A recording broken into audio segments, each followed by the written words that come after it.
Hello dear students, मैं ज्योति शर्मा स्वागत करती हूँ आप सबका हमारे यूट्यूब चैनल टीचर्स अड्डा एमपी पर। तो आज से आपकी मैथ की क्लास शुरू होने वाली है, क्लास 8 की। यह आपकी क्लास बाइलिंगुअल होगी, मतलब कि आपको हिंदी और इंग्लिश में दोनों में कराऊंगी। एनसीईआरटी बुक्स जो हैं आपकी, वो आपकी दोनों बेस पे हैं, हिंदी में भी है और इंग्लिश में भी है। तो मैं आपको दोनों तरीके से पढ़ाऊंगी, हिंदी में भी और इंग्लिश में भी। तो हम आज से अपनी क्लास शुरू करने वाले हैं मैथ की। तो चलिए चलते हैं हम अपनी क्लास की तरफ। पहले देख लेते हैं कि आपकी मैथ में कितने चैप्टर्स हैं। आप सबको पता है, आप सबके पास बुक है, तो अपनी अपनी बुक अपने साथ खोल के बैठिए। तो हम पहली क्लास में मैं आपको आपके सारे कंसेप्ट क्लियर कराऊंगी, और सेकंड क्लास में जो आपके सॉल्यूशंस हैं, एक्सरसाइज है, आपकी प्रश्नावली है, मैं उसको सॉल्व कराऊंगी। ठीक है, तो बिना देर करते हुए हम अपनी क्लास की तरफ आगे बढ़ते हैं। तो पहला चैप्टर आप सबको पता है आपका किस चीज का है। पहला आपका चैप्टर है रेशनल नंबर। मैथ अपना खोलिए, उसमें देखेंगे आप। तो आपका पहला चैप्टर कौन सा होगा? रेशनल नंबर का, जिन्हें हम क्या कहते हैं? परिमेय संख्याएं।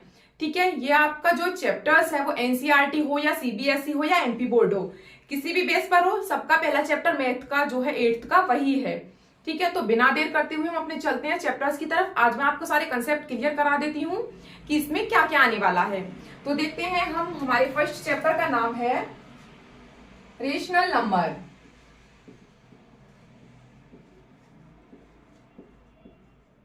रेशनल नंबर्स मतलब कि इसको हम हिंदी में क्या कहते हैं? परिमेय संख्याएं। ठीक है, हिंदी और इंग्लिश दोनों में पता होना बेटा जरूरी होता है। ये नहीं है जो हिंदी मीडियम वाले बच्चे हैं वो केवल परिमेय संख्या याद रखें, क्या जो इंग्लिश मीडियम वाले बच्चे हैं वो सिर्फ रेशनल नंबर याद रखें। ठीक है, तो आपको हर चीज का दोनों हिंदी इंग्लिश दोनों में पता होना जरूरी होता है। क्यों? बाई चांस कुछ कुछ वर्ड्स हमें ऐसे होते हैं जो हमें हिंदी में याद रह जाते हैं, और कुछ वर्ड्स हमारे पास ऐसे होते हैं जो हमें इंग्लिश में ज्यादा याद रह जाते हैं। ठीक है, इसलिए हिंदी और इंग्लिश दोनों में याद रहना हर चीज का जरूरी होता है, चाहे वो आपका मैथमेटिक्स हो या फिर आपकी साइंस हो या आपकी ज्योग्राफी हो, फिजिक्स हो, हिस्ट्री हो, कुछ भी हो। ठीक है, तो दोनों में याद रखना बेटा बहुत जरूरी होता है, इसलिए आपको दोनों तरीके से पढ़ना चाहिए।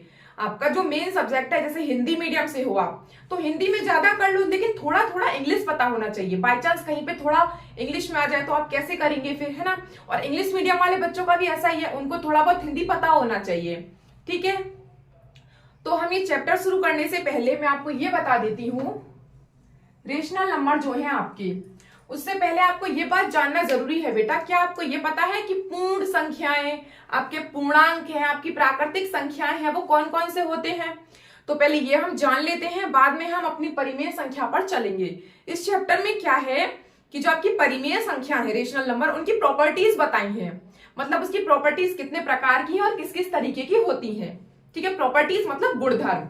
ठीक है, तो हम पहले ये देख लेते हैं कि आपको ये पता है या नहीं कि आपकी जो पूर्ण संख्याएं हैं, पूर्ण संख्याएं मतलब कि होल नंबर्स, होल नंबर्स। आपके बेटा होल नंबर्स कौन कौन से होते हैं? पूर्ण संख्याएं। आपने एक चीज देखा होगा, एक ऐसे रेखा बनी होती है, उसमें यहाँ पे 0 होता है, यहां से ये 1 2 3, यहां से आपके इन्फिनेटिव तक चलते हैं। ठीक है, और आप इधर की साइड आ जाएंगे अपने, तो आपका क्या होता है? -1 -2 -3, इस प्रकार से आपका इन्फिनेटिव। ठीक है, तो इसमें क्या होता है कि जो आपके होल नंबर्स हैं, आपकी जो पूर्ण संख्याएं हैं, वो बेटा 0 से शुरू होती हैं। कितने से शुरू होती हैं? 0 से। आपकी पूर्ण संख्याएं हमेशा 0 से शुरू होंगी। ठीक है, अगर कोई भी शब्द आपका, कोई भी ये जो मैथ का वर्ड है आपका, अगर ये माइनस में आ जाता है तो वो आपकी पूर्ण संख्या नहीं है। याद रखेंगे, आपकी पूर्ण संख्या कहां से शुरू होती है बेटा? 0 से। कहां से शुरू होती है? 0 से। 0 1 2 3 4, आपकी जितनी भी हो इन्फिनेटिव तक। ठीक है, ये आपकी क्या होती हैं? पूर्ण संख्याएं, जिन्हें हम होल नंबर्स कहते हैं। ठीक है, सेकंड आता है हमारा, सेकंड आपका आ जाएगा पूर्णांक। वैसे आप प्राकृतिक संख्याएं भी हैं, चलिए प्राकृतिक संख्या बता देती हूं पहले आपको। प्राकृतिक संख्याएं, प्राकृतिक संख्याएं, प्राकृतिक संख्याएं आप सबको पता होगा क्या कहते हैं उनको? प्राकृतिक मतलब natural, natural numbers.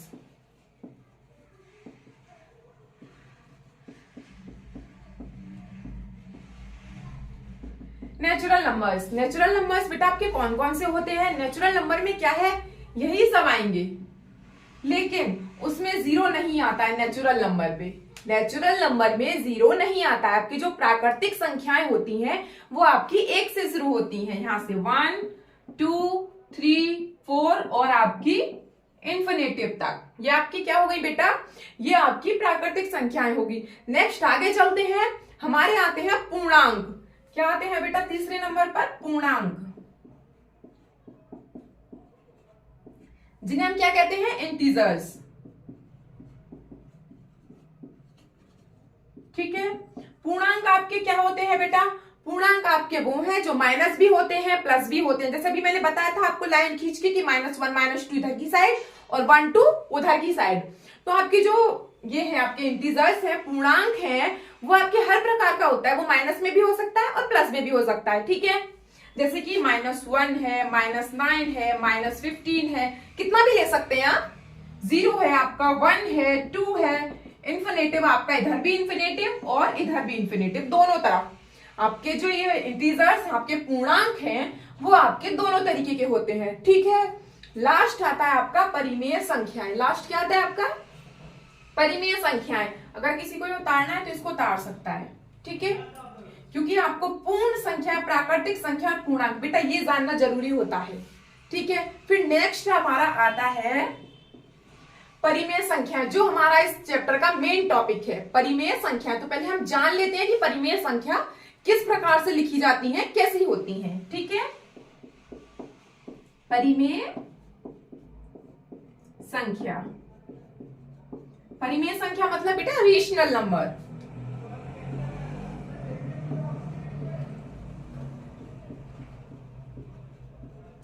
Rational number, rational number क्या होते हैं आपके? उनको आप इस तरीके से नहीं लिख सकते। अगर इसे इस तरीके से लिख दोगे तो आपकी प्राकृतिक संख्याएं हैं, 0 से शुरू कर दोगे तो आपकी पूर्ण संख्याएं हैं, और माइनस प्लस दोनों में लिख दोगे तो पूर्णांक। अब आप ये सोच रहे होंगे कि सब कुछ तो हो गया, बाकी क्या रहा? बाकी आपका रहा है बेटा जो बटे में संख्या होती है। किस प्रकार से? जैसे कि P/Q। आप इसको इस प्रकार से किसी संख्या को लिखें, जैसे P की जगह कुछ भी लिख सकते हैं, कोई भी नंबर, और Q की जगह कोई भी नंबर लिख सकते हैं। जैसे कि मैं लिख देती हूँ यहाँ पे एग्जांपल, जैसे 2/3 है, या -4/5 है, या आपका 6/7 है।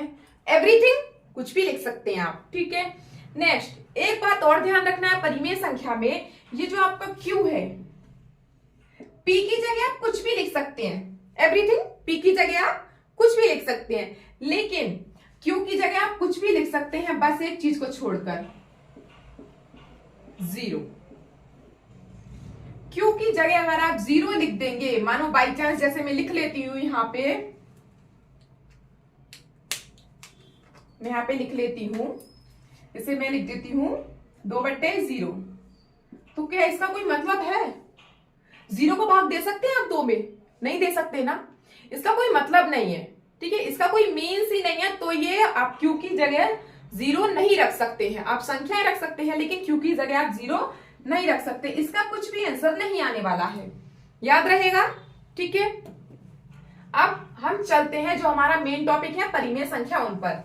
उससे पहले मैं आपको बता चुकी हूं कि परिमेय संख्या आपकी क्या होती है। अब क्या है, इस चैप्टर में आपको यह बताया है कि जो आपकी परिमेय संख्याएं हैं उनकी प्रॉपर्टीज किस तरीके की है, उनकी प्रॉपर्टीज के बारे में बताया गया है। तो हम इनकी प्रॉपर्टीज पढ़ लेते हैं, क्योंकि इसमें से क्वेश्चन बनता है प्रॉपर्टीज में से कि इसकी जो है परिमेय संख्या की 3 तरीके की प्रॉपर्टीज है बेटा। कितने तरीके की प्रॉपर्टीज है? 3 तरीके की। तो इसकी प्रॉपर्टीज परिमेय संख्या की प्रॉपर्टीज ऑफ रेशनल नंबर, मतलब कि गुणधर्म। ठीक है, परिमेय संख्या के बेटा 3 गुणधर्म होते हैं। कितने गुणधर्म होते हैं? 3। पहला गुणधर्म है आपका समवृत्त। पहला गुणधर्म है आपका समवृत्त, जिसे हम क्या कहते हैं? क्लोजर।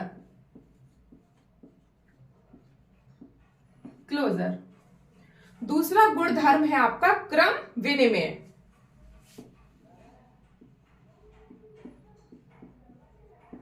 क्रम विनिमय। ठीक है, इसको हम क्या कहते हैं? इसको हम कहते हैं कम्युनिटेटिव।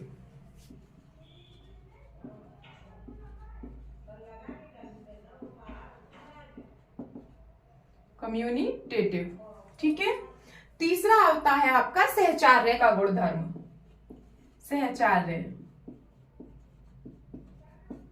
सहचार्य, सहचार्य को हम कहते हैं एसोसिएटिव।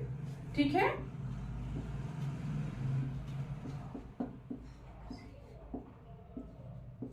क्रिएटिविटी, इस तरीके से। ठीक है, आपको समझ में आ गया। अब ध्यान रखना, परिमेय संख्या जो है आपकी, उनके 3 गुण होते हैं। कौन कौन से? पहला है आपका समृद्ध, जिसे हम क्लोजर कहते हैं। दूसरा है आपका क्रम विनिमय, जिसे हम कम्युनिकेटिव कहते हैं। तीसरा है आपका सहचार्य, जिसे हम एसोसिएटिविटी कहते हैं। ठीक है, आगे चलते हैं। अब हम इनके बारे में जान लेते हैं। इनके बारे में हम जान लेते हैं। इनके बारे में हम क्या जानेंगे? देखो, बताते हैं कि मतलब इसमें कौन सा पूर्ण है, पूर्णांक है और आपका परिमेय संख्या, इन तीनों के बारे में इनके अंदर जानेंगे। इन तीनों के अंदर पूर्ण संख्याएं, पूर्णांक और परिमेय संख्या, तीनों के बारे में जानेंगे। ठीक है, तो जान लेते हैं। पहला हम जानेंगे समवृत्त के बारे में। ठीक है, पहला हम जानेंगे समवृत्त के बारे में। समवृत्त को हम कहते हैं क्लोजर, याद रहेगा। ठीक है, चलिए, पहला है आपका समवृत्त।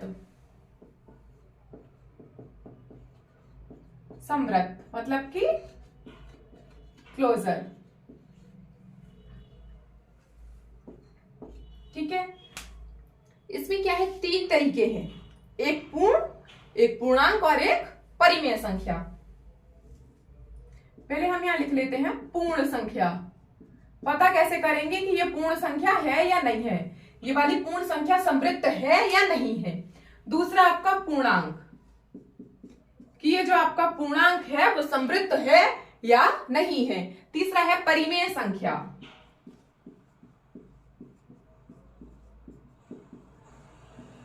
तो आपकी जो परिमेय संख्या समवृत्त है या नहीं है। ठीक है, देख लेते हैं हम इन तीनों को। इसमें अब इसको देखेंगे कैसे, किस चीज में देखना है?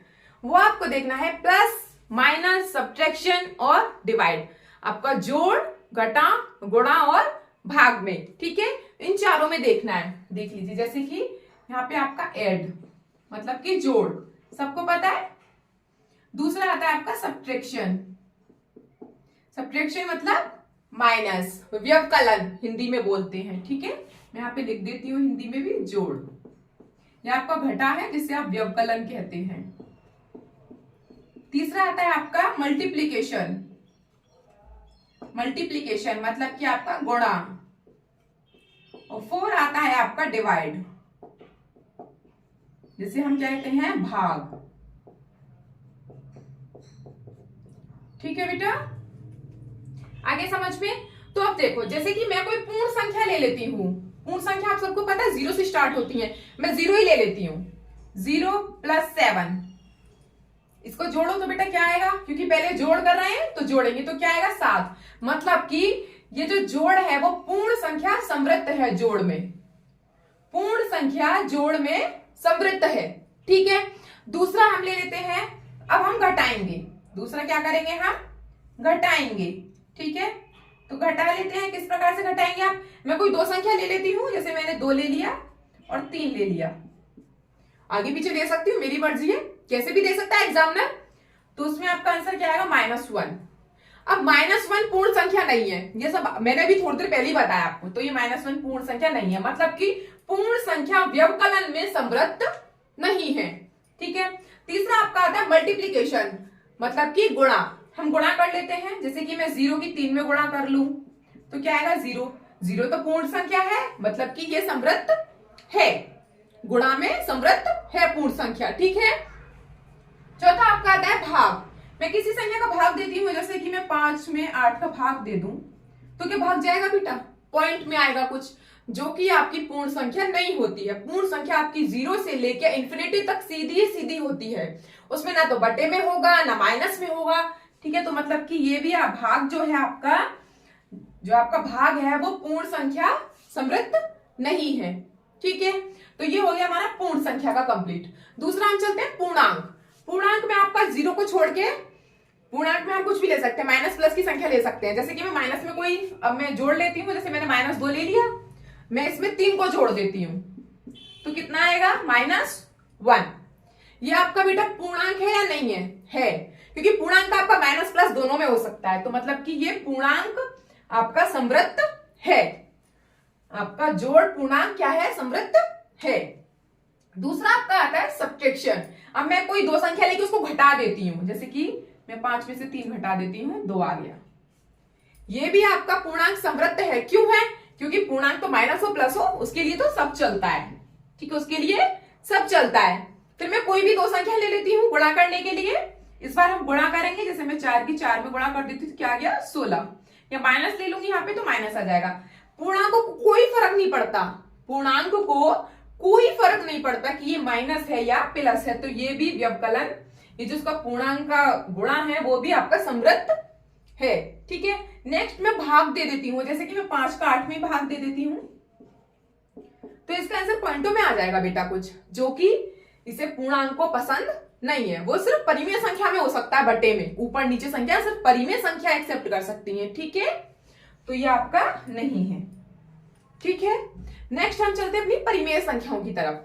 चलिए, परिमेय संख्या कोई भी दो परिमेय संख्या ले लो, जैसे 2/3, पहले जोड़ देते हैं 2/3, कितना आ जाएगा बेटा 4/3। मतलब कि ये परिमेय संख्या जोड़ी हमने, परिमेय संख्या ही बन गई, तो ये क्या है बेटा? ये समृद्ध है। परिमेय संख्या जोड़ में समृद्ध है। घटा लेते हैं कोई दो संख्या, इन्हीं को ही घटा देती हूं, जैसे कि मैं 2/3 माइनस 1/3। ठीक है, तो आपका आंसर क्या आ जाएगा? 1/3। तो मतलब कि ये भी समृद्ध है। परिमेय संख्या व्यवकलन में, सब्ट्रैक्शन में समृद्ध है। इसी प्रकार से मैं किसी दो संख्याओं की गुणा कर देती हूं, जैसे 2/3 2/3, तो क्या आ गया 4/9। ये भी समृद्ध है। परिमेय संख्या मल्टीप्लीकेशन मतलब गुणा में समृद्ध है। नेक्स्ट आ जाता है आपका भाग। भाग दे लेती हूं मैं, किसी भी संख्या का किसी भी संख्या पे भाग दो, इसको कोई फर्क नहीं पड़ता परिमेय संख्या का। 2 आ गया, या आप ये सोचोगे कि 5 में से 8 मैंने भाग क्यों नहीं दिया, तो उसको भी देख लेते हैं। 5/8 मैं भाग दे देती हूं, कितना आएगा आपका आंसर? ये तो वैसे भी इसका भाग 2 या ना 2 एक ही बराबर है, पॉइंटों में आ जाएगा। कुछ भी जैसे पॉइंटों में आया तो इसको पॉइंटों में करके फिर हम बटे में करके लिख सकते हैं, इस प्रकार से बटे में करके फिर से लिख सकते हैं। तो ये भी परिमेय संख्या है, ये भी समृद्ध है। ठीक है, हाँ, भाग एक प्रकार से समृद्ध नहीं होगा, वो मैं पहले ही बता चुकी हूं आपको, अगर आपको नीचे 0 हो तो। आगे सबको इतना समझ में, ये हमारा समृद्ध किसके लिए था? ये जो मैंने सब कुछ पढ़ा है, ये आपका पहला गुणधर्म था, जिसे हम समृद्ध कहते हैं, क्लोजर कहते हैं। ठीक है, अब दूसरा हमारा क्या आएगा? व्यवकलन। व्यवकलन नहीं, दूसरा हमारा क्या आएगा? दूसरा हमारा आएगा क्रम विनिमय।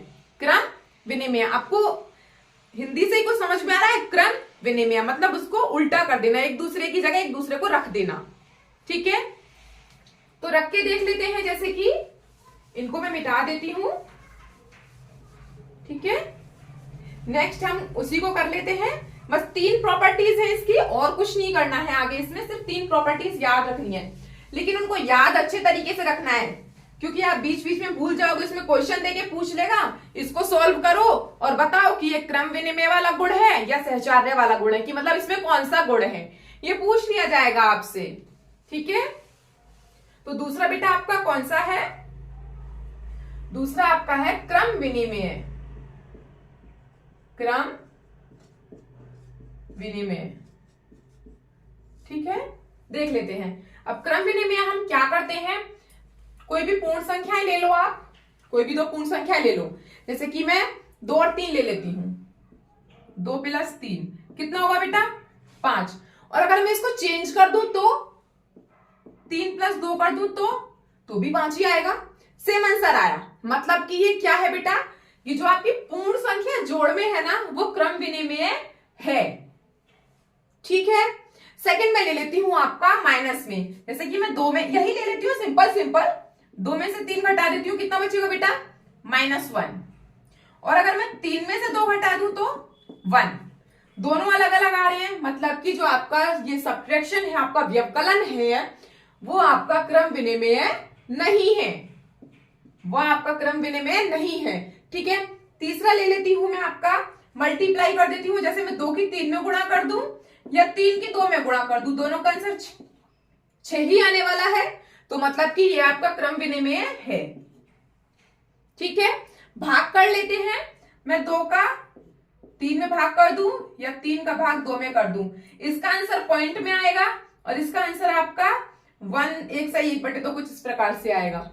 ठीक है, तो मतलब कि जो आपका भाग है वो क्रम विनिमय नहीं है। पूर्ण संख्या भाग में क्रम विनिमय नहीं है। इसी प्रकार से हम पूर्णांकों को देख लेते हैं।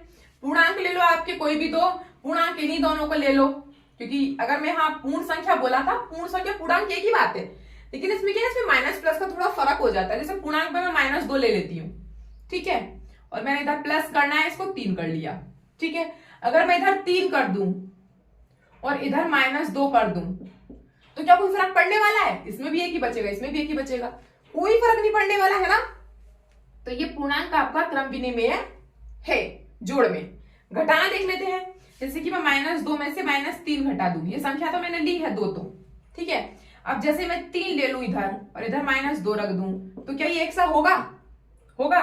3 और 2 5, इसका आंसर आएगा आपका -5, लेकिन इसका आंसर क्या आएगा आपका 5, तो अलग हो गया। तो ये क्रम विनिमय नहीं है। जो आपका व्यवकलन है वो आपका क्रम विनिमय नहीं है। तीसरा गुणा कर लेते हैं। गुणा में मैंने एक -2 ले लिया और इधर मैंने 3 कर दिया और इधर मैंने -2 कर दिया, या माइनस भी चेंज कर सकते हो तो भी वही आंसर आना है। इसका भी -6 आएगा, इसका भी -6 आएगा। तो ये आपका पूर्णांक जो है गुणा में क्रम विनिमय है, ये आपका है। ठीक है, नेक्स्ट आपका आता है भाग।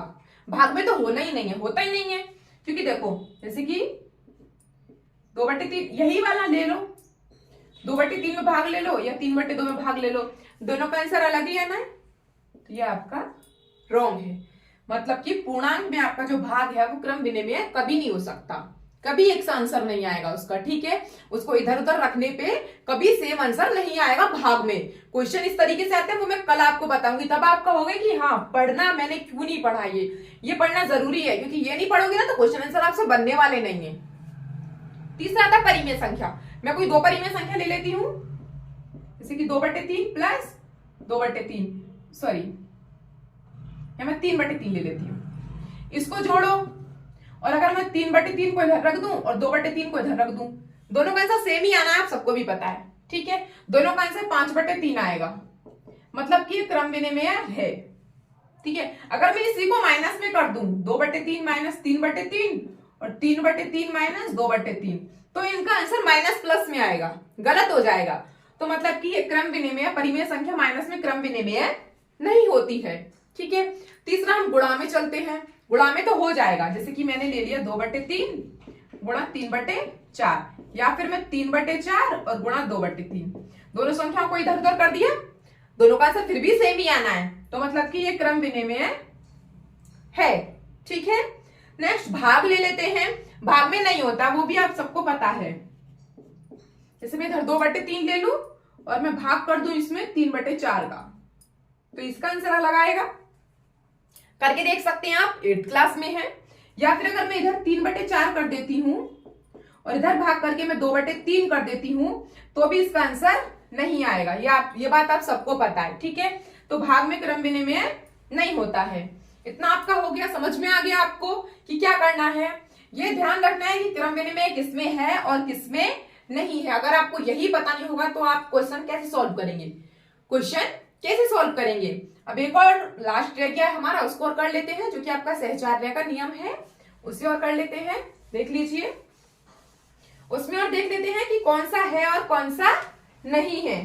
ठीक है, चलिए आगे चलते हैं सहचार्य के नियम की तरफ। बेटा इसमें क्वेश्चन इस तरीके से बनते हैं, आपको एक क्वेश्चन दे दिया, उसमें वो क्वेश्चन को आपको क्या बोलेगा कि इसको सॉल्व करो और उसमें ये पता लगाओ कि ये आपका क्रम विनिमय है या सहचार्य है।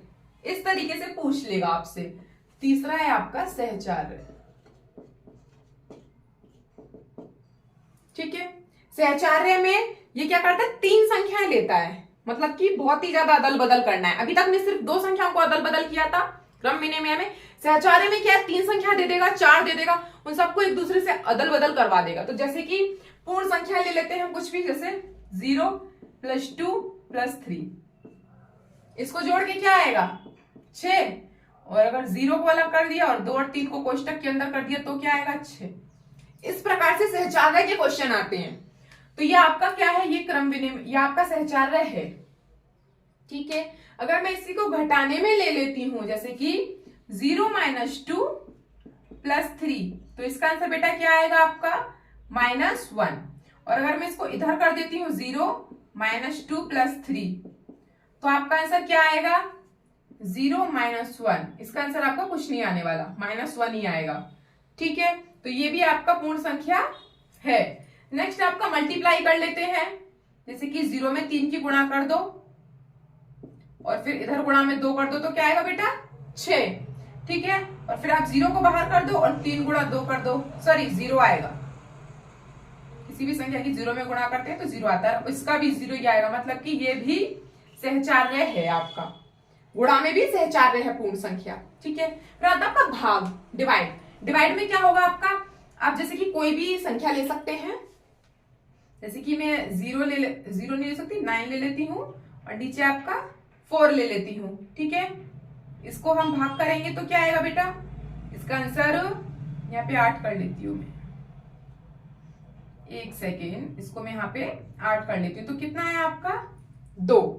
ठीक है, इसी में आप कोई दूसरी संख्या ले लो पूर्ण संख्या में, जैसे कि मैं कुछ भी ले लेती हूँ, नहीं सॉरी भाग करना है, 2-3 संख्या लेनी है एक साथ, सॉरी, जैसे कि 8/2 और इस तरीके से ले लें, इस तरीके से लेंगे 8/2 + 6/4। ठीक है, और मैं इसको इधर कर दूं, इसको इधर कर दूं, तो इसका आंसर 1 सा आएगा, नहीं आने वाला। ठीक है, इसीलिए पूर्ण संख्या में जो आपका भाग है वो भी सहचार्य नहीं है। फिर हम पूर्णांक की तरफ चलते हैं, पूर्णांक में क्या है आपका, जैसे कि कोई भी 2 डिजिट ले लो, जैसे कि ये ले ली थी मैंने, यहाँ पे आप 1 + 2 और +3, तो इनका आंसर क्या आएगा 6। ठीक है, यहां मैंने 6 कर दिया या 5 आएगा, ध्यान नहीं रहा, सॉरी 6। और मैं अगर 1 को बाहर कर दूं और 2 और 3 को अंदर ले लूं तो भी 6 ही आएगा। इसी प्रकार से माइनस कर लेते हैं, 1 - 2 - 3, तो इसका आंसर बेटा क्या आएगा, इसका आंसर आएगा आपका 1 - इसमें से माइनस बचा तो कितना आया 2। ठीक है, अगर मैं इसको 1 को अंदर कर देती हूं और इसको बाहर कर देती हूं तो आंसर क्या आएगा -1 - 3 - 4, मतलब कि दोनों का आंसर अलग है। तो आपका ये पूर्णांक जो है व्यवकलन नहीं है, और ये है। गुणा में भी व्यवकलन है, गुणा में भी आपका सहचार्य नियम होगा, क्यों, क्योंकि गुणा किसी भी प्रकार की हो, इस तरीके से कर लूं मैं या फिर इसको इस तरीके से कर दूं, 2 गुणा यहाँ पे 3 और यहाँ पे 4, फिर भी आंसर 1 सा आना है। 4 × 12 12 दूनी 24, 4 × 12 12 दूनी 24, तो मतलब कि ये आपका सहचार्य है। पूर्णांक में जो आपकी गुणा है वो सहचार्य है, लेकिन भाग फिर से नहीं होगा। ठीक है, भाग तो होना ही नहीं है, भाग और माइनस तो बहुत कम होते हैं, हाँ, लेकिन जोड़ है आपका और वो मल्टीप्लाई है वो हर किसी में होते हैं। अब परिमेय संख्या में ही ले लो आप, जैसे कि 1/2 आपने ले लिया, +2/4 और +6/4, मैं एक बार इनको अलग कर दूं, ठीक है, और मैं एक बार इनको अलग कर दूं, तो दोनों का आंसर बेटा सेम ही आना है। ठीक है, क्यों, क्योंकि वो प्लस में है, या कोई माइनस का चक्कर नहीं है, तो उसका आंसर दोनों का सेम ही आना है। तो ये आपकी सहचार्य है, परिमेय संख्या में जो जोड़ है आपका वो सहचार्य है। ठीक है, माइनस में नहीं होगा, क्यों, माइनस में क्या संख्या इधर उधर हो जाती है, माइनस में संख्या इधर, जैसे कि 1/2 -2/4 और -6/4, या फिर आप यहाँ पे ले लो 1/2 -2/4 -6/4, इसको कर लो, दोनों का आंसर अलग ही आना है, मतलब कि सहचार्य का नियम नहीं है, ये सहचार्य, इसमें सहचार्य का गुणधर्म नहीं है। ठीक है, तीसरा आपका गुणा ले लेते हैं, गुणा में तो हो नहीं है, वो अभी आप सबको पता है, जैसे कि मैंने इसमें कराया था, इसी प्रकार से आप कर सकते हैं, कुछ भी ले लीजिए, जो आपकी मर्जी हो वो ले सकते हैं आप। इन दोनों को अलग कर लो, फिर दोबारा में इन दोनों को अलग कर दो, फिर भी आपका सही आना है आंसर, बटे में है तो भी कोई समस्या नहीं है। ठीक है, भाग में आपका आंसर फिर से अलग आने वाला है, तो भाग में सहचार्य का नियम नहीं होता है। तो आपको पता चल गया कि किसमें कितना होता है और किसमें कितना नहीं होता है। ठीक है, तो एक बार फिर से मैं आपको समझा देती हूं, आपके जो रेशनल नंबर है उसमें मैंने आपको क्या क्या बताया है, तो ध्यान रहेगा, क्योंकि कल मैं आपको इसके क्वेश्चन आंसर कराने वाली हूं, तब आप करके देख लेना कि आपको क्वेश्चन आंसर में कितना आता है और कितना नहीं आता है। ठीक है, जब आपके क्वेश्चन आंसर पूछे जाएंगे तो आपको एक क्वेश्चन दे दिया जाएगा, उसमें आपसे पूछ लिया जाएगा कि इसमें कौन सा गुणधर्म लगा हुआ है। और ये क्वेश्चन सिर्फ आपके 8th क्लास में ही नहीं आते, ये कंपटीशन में भी आते हैं क्वेश्चन, ये क्वेश्चन कंपटीशन में भी आते हैं। ठीक है, तो याद रखना बेटा, कल हम आपको इसकी जो आपकी एक्सरसाइज है 1.1 मैं उसके क्वेश्चन आंसर कराऊंगी आपको विश्वास नहीं है तो अभी खोल के देख लो जाके किताब, आपको पता चल जाएगा। उसमें पहला क्वेश्चन यही है, आपको 3 क्वेश्चन दे रखे हैं उसमें, और उसमें ये पूछा है कि इसमें कौन सा नियम है, इन तीनों में कौन कौन से नियम लग रहे हैं। ठीक है, तो बेटा ये नियम अगर आपको नहीं आएंगे, मेरे समझाने का सिर्फ आपको पर्पस यही था कि आपको समझ आ जाए, आप अपनी क्लास में कर सके इनको, ताकि आपको आगे कोई समस्या ना हो क्वेश्चन आंसर करने में। क्योंकि ये जो आपके सहचार्य का नियम है, क्रम विनिमयता का नियम है, वो आपसे कई बार पूछ लिया गया है, बोर्ड एग्जाम में पूछ लिया गया है, और आपके जो कंपटीशन के एग्जाम होते हैं उनमें भी पूछ लिया जाता है। ठीक है, तो उनको जानना बहुत जरूरी है। तो आज तक की आपकी क्लास इतनी थी, अब मिलते हैं आपसे अगली क्लास में, तब तक के लिए हैव ए नाइस डे।